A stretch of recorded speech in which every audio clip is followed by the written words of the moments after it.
Boa noite, pessoal. Estamos começando mais uma live e nosso tema hoje é unidade mente-corpo. Oi, minha amiga Rosana. Prazer em te encontrar aqui, tudo bem? Como é que está a nossa querida cidade da Fraternidade aí, o município de Alto Paraíso?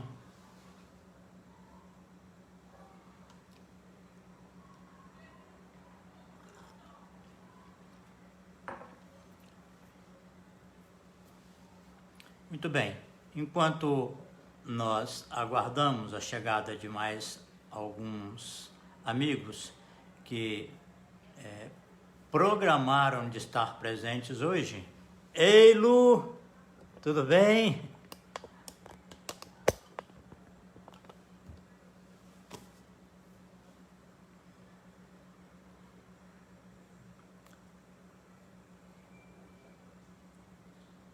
Que legal, Lu. Por enquanto você é a Rosana. Daniele Stangerlin. Tudo bem, Dani? Nosso tema hoje, Dani, é de interesse da psicologia, um pouco mais, né?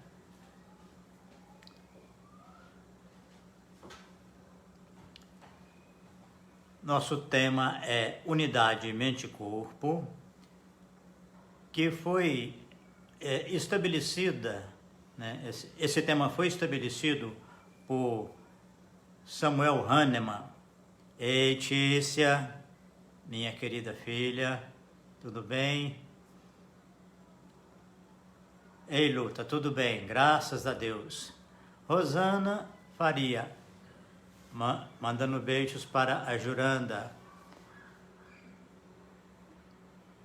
Ei, Xande, tudo bem? Também fez live essa semana, né, Xande? Aí com o Mazzaropi, eu assisti um pedaço. Ei, Norinha, tudo bem? Minha querida irmã.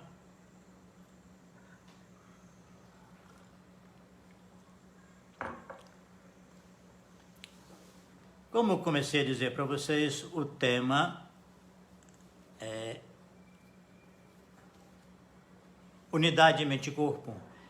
Teve o seu início na homeopatia desde o início, quando Samuel Hahnemann, um médico alemão que descobriu a homeopatia, ele postulou que o ser humano funciona como uma unidade em que a doença que aparece no corpo, ela está refletindo a imagem do interior dela. Isso está escrito nitidamente dessa forma. Ei, abelhinha azul, boa noite, tudo bem? Estamos começando, estamos aquecendo as turbinas. E você está em Brasília, não é? Luciana Caldas, que bom, prazer em te ter aqui também, Luciana.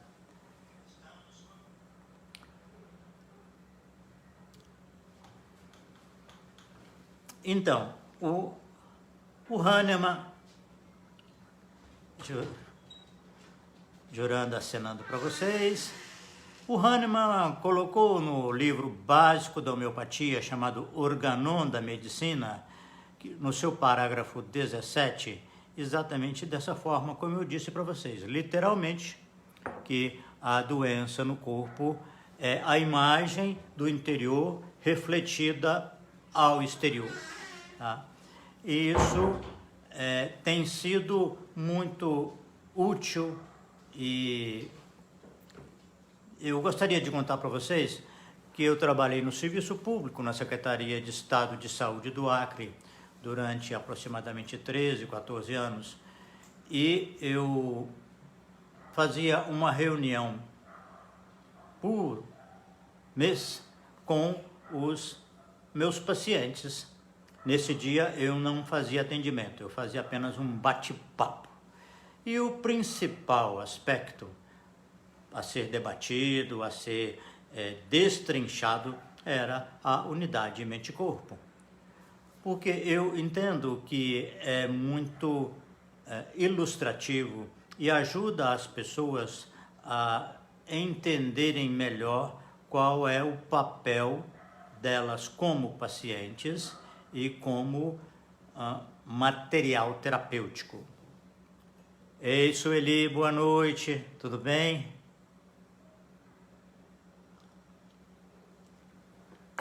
Então vejam bem, é importante que nós possamos entender isso com um pouco mais de clareza. Eu vou colocar alguns conceitos e depois abrir para o debate, de forma que a gente possa trocar ideias e impressões.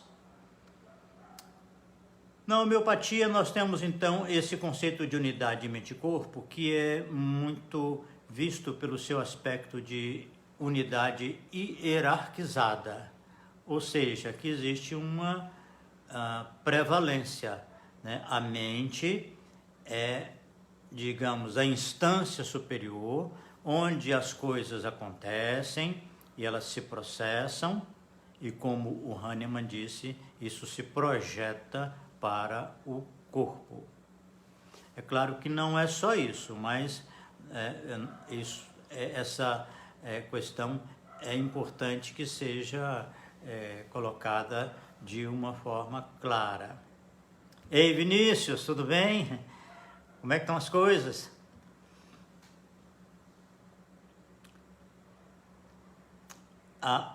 Então, esse conhecimento, ele é útil para o paciente que esteja tomando cuidados para não adoecer ou que esteja também se empenhando em sua própria cura. É muito estranho que as pessoas transfiram toda a responsabilidade do tratamento para um terapeuta, um médico, um hospital, para Jesus Cristo, para Deus, porque na verdade todos nós somos responsáveis pela nossa saúde e somos o principal agente terapêutico. Se não somos o principal, somos pelo menos indispensáveis no processo de recuperação da saúde. Então, como é que nós vemos isso? É que a mente se projeta no corpo. Com o tempo, as nossas emoções, sentimentos, percepções, elas tendem a aparecer no corpo. Boa noite, Daniel Martins. Boa noite, Rose. Vocês estão bem, né? Estamos começando aqui a falar sobre a unidade mente-corpo e como que o nosso interior tende a se projetar com o tempo no nosso corpo, nos nossos órgãos. Então, vejamos como é que isso acontece.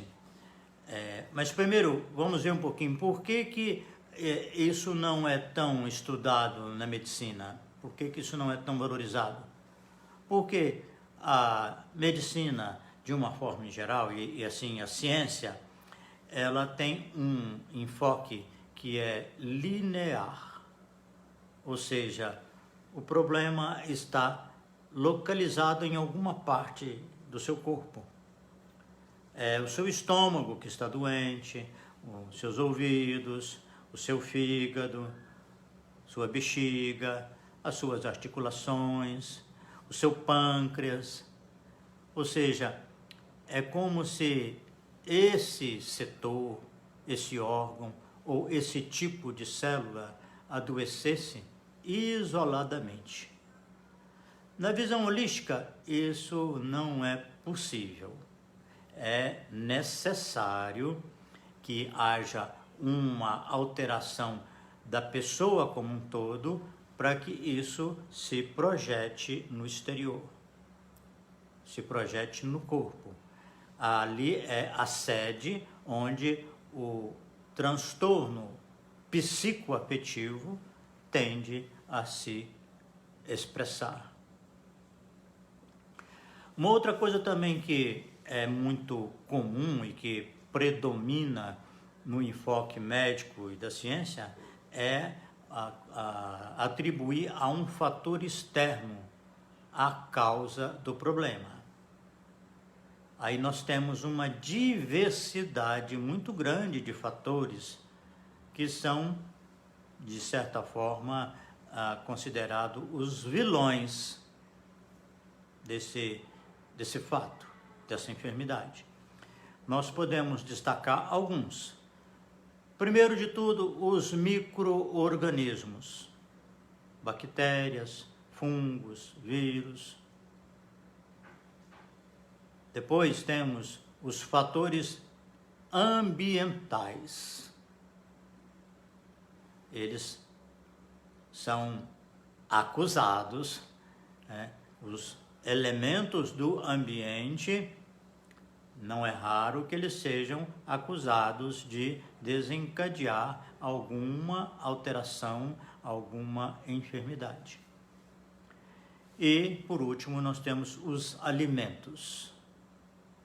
Então, que também são aos quais não é. Durante muito tempo, uma figura, uma personalidade,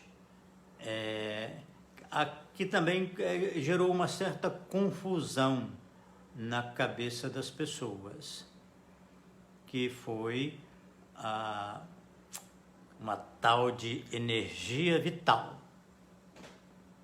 Muitos autores, muitos homeopatas e pesquisadores ficaram, assim, reféns desse conceito, como se a energia vital desencadeasse alterações à revelia do sujeito. Hoje nós entendemos que isso não é possível. O que prevalece hoje é que cada um de nós tem as suas características e elas, de alguma forma, por intensificação ou por diminuição, elas tendem a se provocar uma desarmonia, ou seja, nós nos desarmonizamos e isso vai se exteriorizar de alguma forma no corpo ou na mente.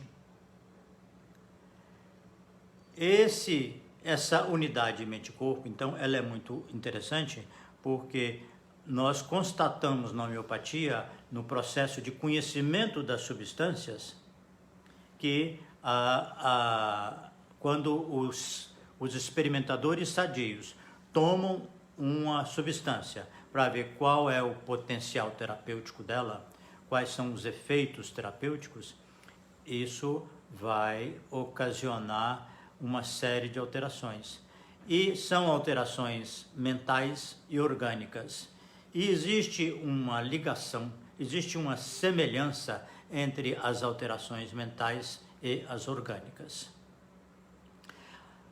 Dezenas de substâncias que passaram por esse procedimento revelaram que algumas alterações, elas têm o mesmo conteúdo e são as alterações, em geral, mais peculiares ou mais típicas dessa substância. Mais adiante, se for o caso, eu posso dar exemplos. Mas continuando com essa demonstração, digamos assim, além desse recurso da pesquisa, né, em homeopatia, que é o conhecimento dos remédios, de quais são os efeitos terapêuticos que eles podem ocasionar, qual que é o potencial terapêutico dessa substância, nós temos também a observação na clínica.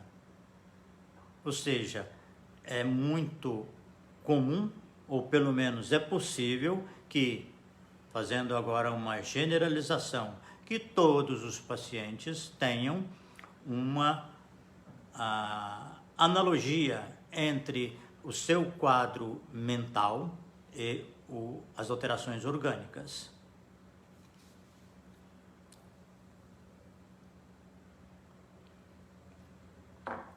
Vamos exemplificar com um cálculo renal, um cálculo biliar. É muito interessante que a pessoa faça um cálculo, ou chamado popularmente de uma pedra nos rins, uma pedra na vesícula, porque nós temos coisas muito mais duras no nosso organismo, né? Os ossos, os dentes, eles compõem um percentual muito importante no nosso organismo, e, no entanto, nós vamos fazer pedras em lugares como as glândulas salivares e outros órgãos, mas mais comum é que seja nos rins e na vesícula. Em geral, quando você vai analisar a história de vida dessa pessoa, você vai encontrar que há um endurecimento nos sentimentos em relação a alguém, em relação a si mesmo. Então, em relação ao outro, em geral, é quando essa pessoa, no seu enrijecimento, ela é muito dura com alguém. E geralmente alguém próximo, alguém com quem esse paciente tem um vínculo afetivo, um vínculo de relação próxima, pessoal. Se não é com o outro, é com ele mesmo. Então é uma rigidez, um enrijecimento, por exemplo, de remorso, de culpa, de se punir, de se cobrar de forma, como o próprio nome está dizendo, de uma forma mais dura.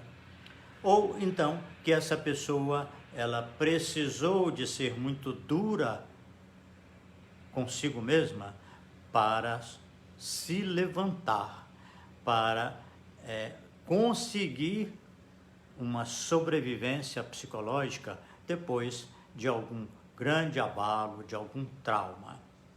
Por aí vocês têm uma noção como que há uma diversidade. Não é simples, você não estabelece essa correlação do emocional com o físico de uma forma absoluta.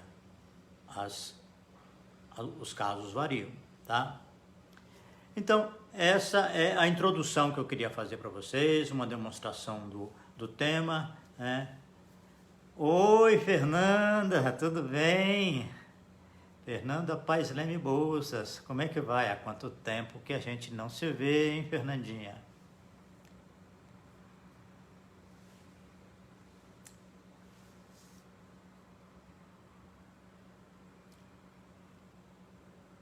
Então, nós estamos, basicamente, essa a proposta teórica. Mente e corpo formam uma unidade. Então, na abordagem homeopática, nós descartamos algumas coisas que até são populares, por exemplo, que o corpo provoca alguma coisa e aquilo desencadeia uma reação no organismo. Não, a unidade significa que é um prolongamento. Tá? A mente, ela tende a se manifestar também no corpo. O conteúdo é o mesmo, o conteúdo é semelhante. O que você fala, como eu disse, o endurecimento no emocional, aparece um endurecimento no corpo, né? Juranda está colocando aqui uma questão. Podemos dizer então que a doença começa na mente? Nossa forma de pensar, sentir e nossas posturas na vida? Sim, com certeza é essa a teoria homeopática, a teoria holística, né?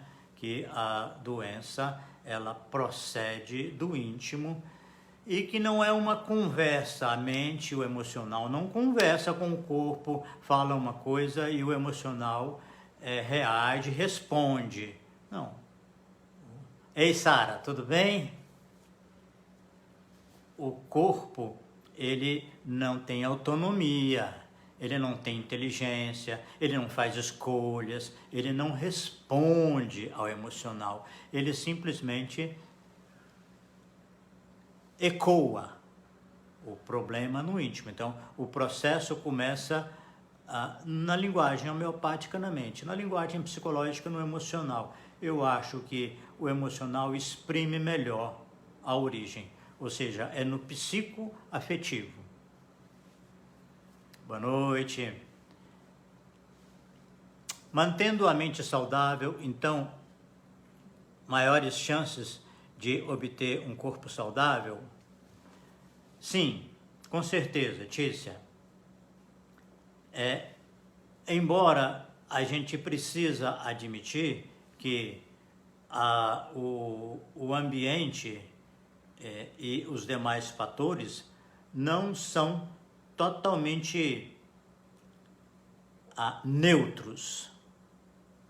Se você mora num lugar ruim, né, sem saneamento básico, água de péssima qualidade, se você não cuida do seu corpo, né, você não faz nenhuma atividade, você não protege a sua própria manifestação, ou seja, entendendo que o corpo é um veículo para você se manifestar nesse mundo, na dimensão material, na dimensão corpórea, é preciso que ele seja cuidado.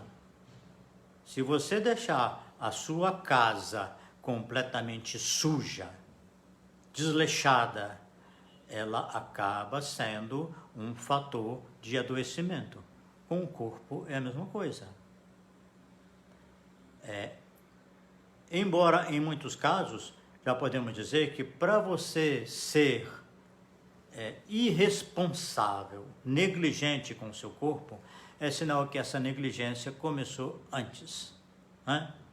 Então, os fatores ambientais, como eu disse, o ambiente, né?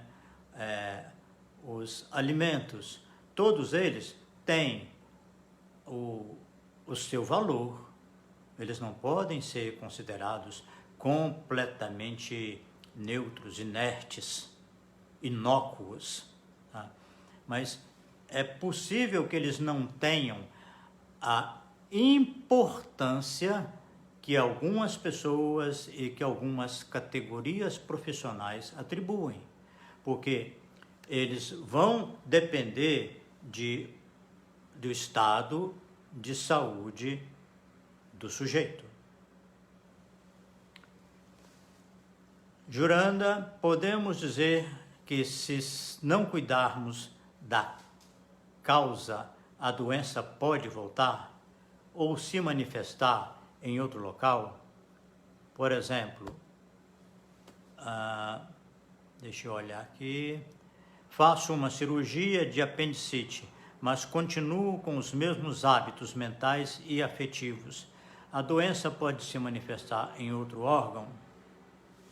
Excelente pergunta, Juranda, porque veja bem, as pessoas que têm uma postura muito passiva, que acham que o médico é que resolve tudo, que vai fazer uma cirurgia e que o problema está resolvido, elas não entenderam que a doença é um processo dinâmico e que é preciso voltar atrás, então, na reflexão, para ver o que originou essa doença, quais são os sintomas, quais são as alterações e tratar essa etapa anterior. Apendicite, você está dizendo aí, eu gostaria de dizer o seguinte: o apêndice é um pequeno órgão considerado por por conta dessa pequena dimensão e dessa ausência de importância, é considerado como um órgão residual e que a evolução tende a extinguir completamente, ou seja, que o nosso corpo, né, a espécie humana está evoluindo de forma a ficar sem o apêndice.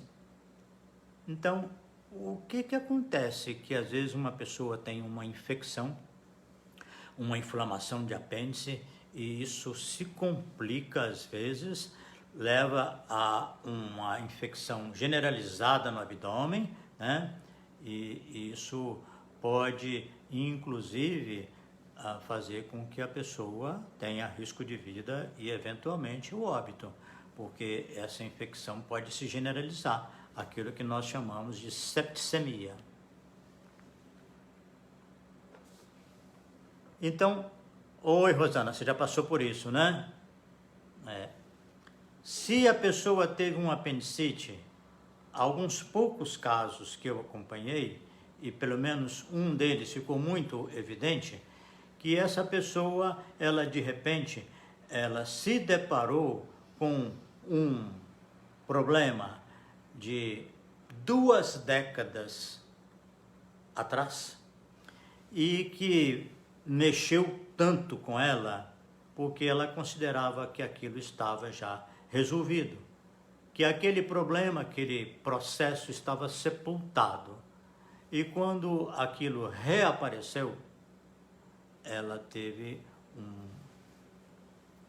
uma reação muito interessante, porque aquilo não era para existir mais, aquilo era um problema liquidado, era página virada. Então é interessante que o órgão que foi afetado foi um daqueles, né, foi exatamente aquele que consideramos que faz parte do tubo digestivo, mas que é praticamente decorativo. Ele já está sendo superado pela evolução. Então, se a pessoa não voltar no tempo para refletir e para fazer as mudanças que levaram a essa doença, o tratamento orgânico continua, digamos assim, ela continuará vulnerável. É isso, Juranda, que podemos concluir, né? A pessoa precisa remontar, ela precisa regressar à origem do processo da causalidade psicoafetiva e reformular o seu entendimento, o seu sentimento e a sua postura, a sua reação diante daquilo. Ficou claro?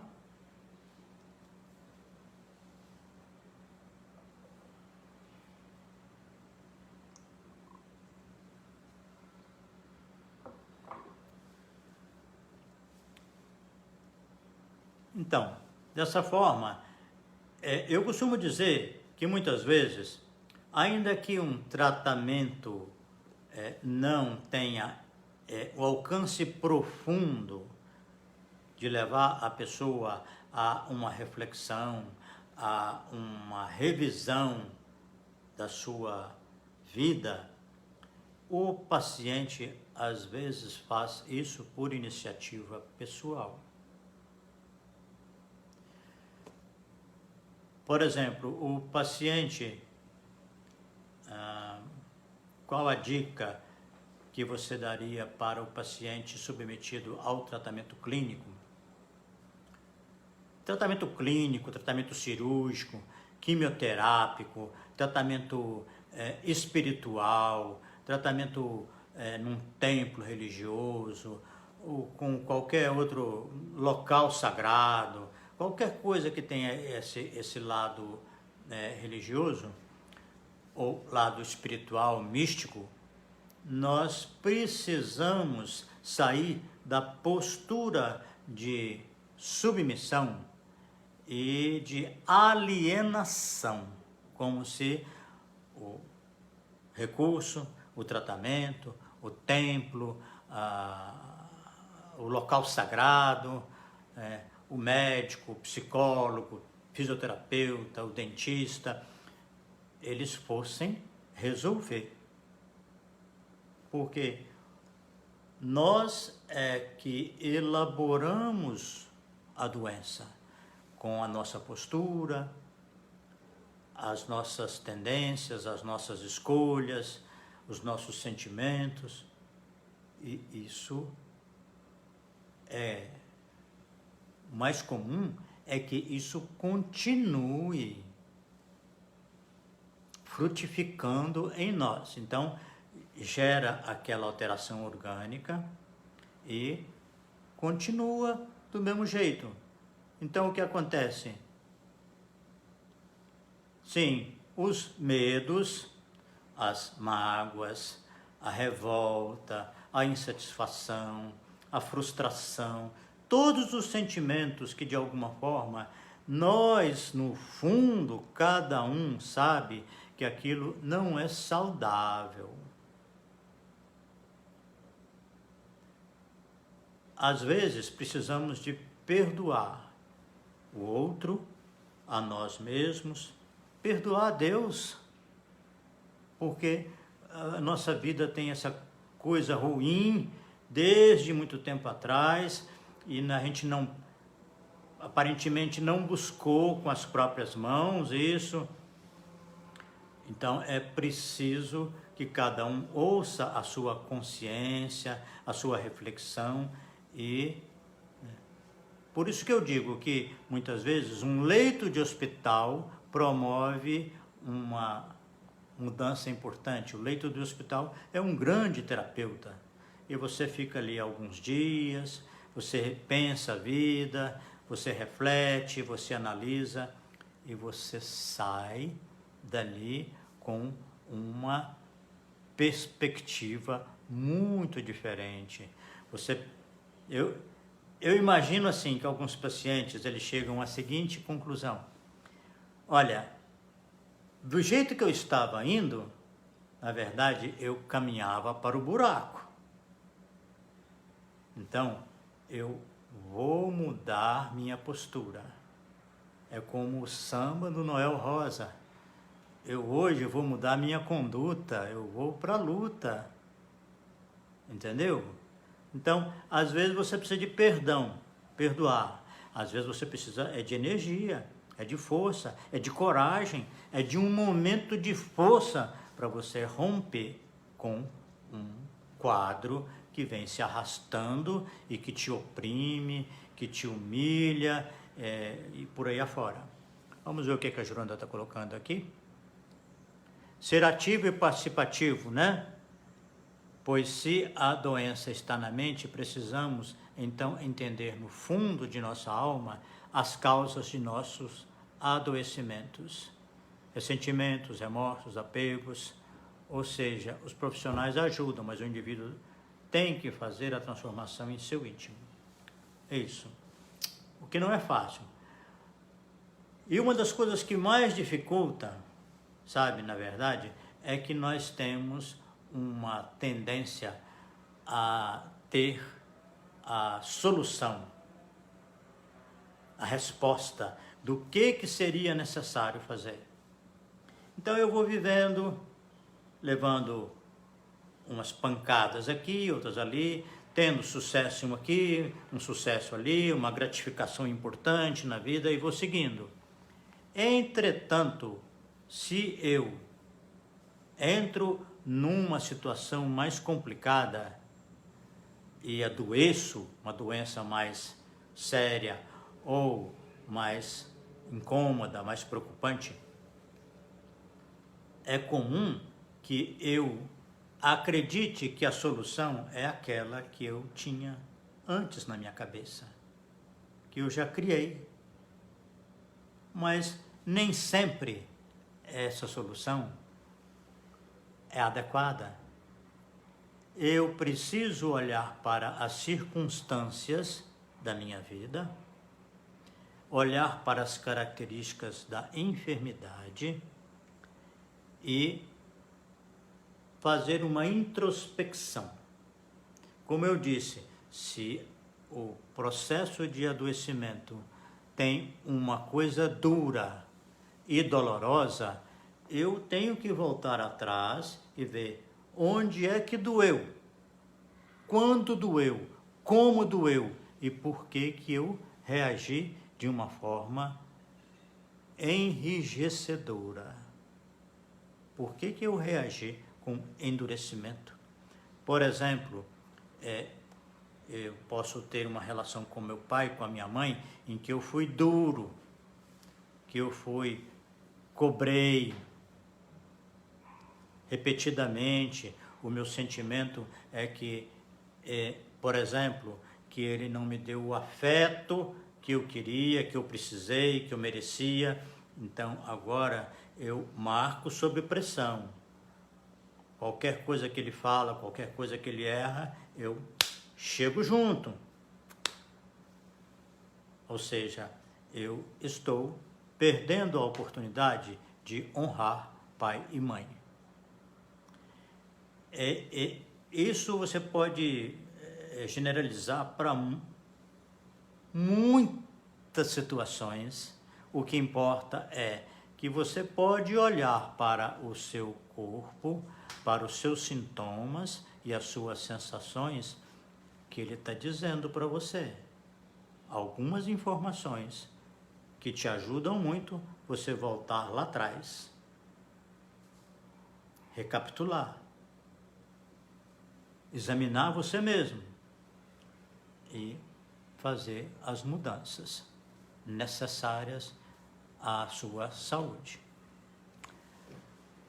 Carl Oliver, Oliver, não sei, meu amigo, isso é verdade. Sair do hospital é algo que muda a vida. Você sai com outra mentalidade. Seria bom se fosse uma verdade universal, não é? Eu me lembro nesse momento de um paciente da minha pesquisa de doutorado sobre história de vida e prognóstico. Ele teve câncer nos rins. Fez a cirurgia, ficou com um rim só e voltou para a vida. Batalhou, trabalhou e seguiu. 3 anos depois, ele voltou a ter alguns sintomas, algumas alterações. Retornou ao hospital do câncer.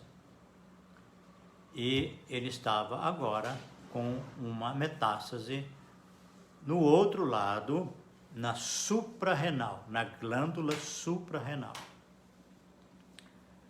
E a queixa dele é que o médico não tinha avisado para ele que era preciso fazer um acompanhamento regular para olhar se tinha ou não necessidade de alguma outra providência.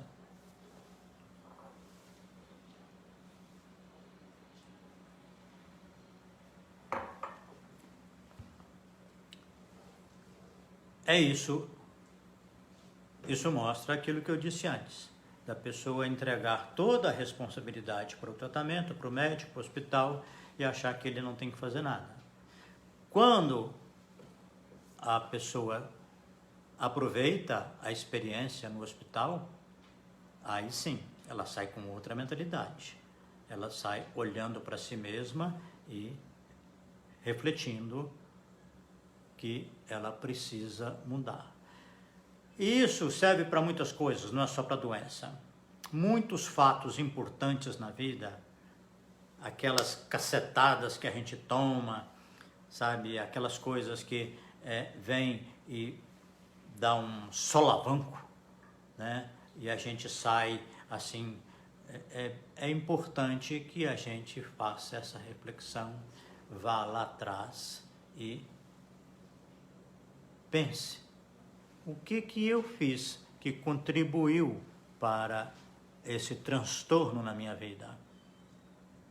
E muitas vezes a pessoa que identifica, que faz uma autoanálise honesta, percebe alguns detalhes, que seja um só, que ela contribuiu para aquele fato e ela muda naquele ponto. A partir daí, situações semelhantes que ela viver, ela não vai mais incidir no mesmo erro. Ela pode até cometer outros, mas aquele fica como lição realmente aprendida. Autorresponsabilidade, é isso mesmo, Lu. Nós temos que entender que pessoas que têm uma vida muito mais sofrida, muito mais trabalhosa do que a gente, às vezes vive muito mais feliz, muito mais alegre, muito mais animado, com muito mais confiança e entrega a Deus. Pessoa que às vezes nem tem trabalho, vive na informalidade, ganhando um dinheirinho miúdo todo dia, e é com esse dinheiro que ele se mantém e ajuda na manutenção da família, dos filhos. E, no entanto, você não vê reclamação, não vê choramingo, sabe? Essa pessoa está de bem com a vida, está animada e, digamos, dando show para nós ou em nós, porque nós aqui temos essa tendência a ficar pelejando, discutindo com Deus e negociando com Ele, porque achamos que Ele é quem distribui as coisas e Ele não nos deu o tanto que nós precisamos, que nós gostaríamos. Se envolver, prestar atenção no que ocorre com ela, questão de sintonia, me manter mais equilibrada, com certeza. Se nós olharmos bem para nós, para a situação, nós vamos, a partir daí então, nos empenharmos para ter mudanças e que essas mudanças tragam reflexos importantes em nossa saúde. Parece que encerramos esse tópico por aqui, né? É claro que o processo de aproveitamento da experiência e de mudança, ele é mais complexo. Exige muitas vezes uma ajuda profissional também, né? Mas é importante que a gente fique como principal tópico hoje, que é uma questão de autorresponsabilidade, que nós somos os principais responsáveis pela nossa própria saúde. Abelha Azul é um exercício para se encontrar culpados. No fundo, sabemos bem que nós é que fomos omissos ou imprudentes, mas vitimizar-se é mais fácil. Vitimizar-se é mais fácil. Mas vamos aprendendo com solavancos a sermos honestos com nossos sentimentos. Então, eu vou responder aqui, comentar, e depois essa da Nora, e vamos caminhar para o encerramento. Abelha Azul, temos aí uma questão delicada, porque quando nós falamos que a doença é um prolongamento do emocional, algumas pessoas falam que isso é insuflar o sentimento de culpa. E eu entendo, eu trabalho com essa teoria há bastante tempo, que uma coisa é você ser responsável, outra coisa é você se culpar, não é? Nós estamos falando aqui de responsabilidade. Tem esse aspecto grave que nós temos responsabilidade.